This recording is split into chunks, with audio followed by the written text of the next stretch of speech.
Okay, good afternoon, church.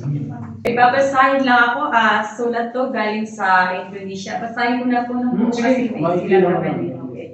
Their missionary at Kamintuan and Bethany Baptist Church Mission, Yerevan, Armenia. Know therefore that the Lord thy God, He is God, the faithful God, which keepeth covenant and mercy with them that love Him and keep His commandments to 1,000 generations. This third quarter marks our second year in Indonesia. We praise and thank the Lord for the wonderful opportunities He has given us to do and experience as we continue to ministry here. By this quarter, we joined the youth retreat camp with the theme of having the character of Christ.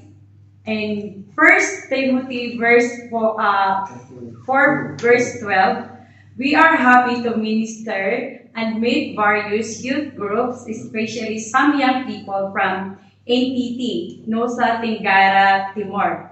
We are also glad to join GB2 Al-Kitab in their vacation Bible school.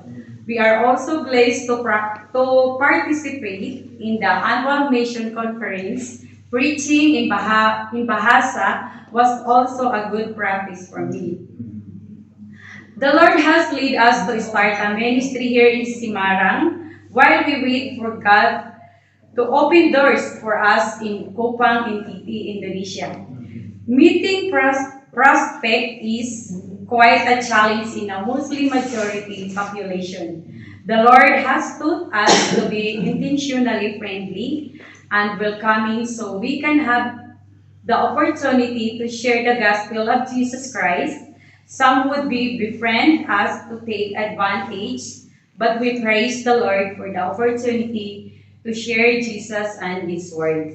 A prayer request, pray for us as we are looking for a place to rent to start our Sunday service.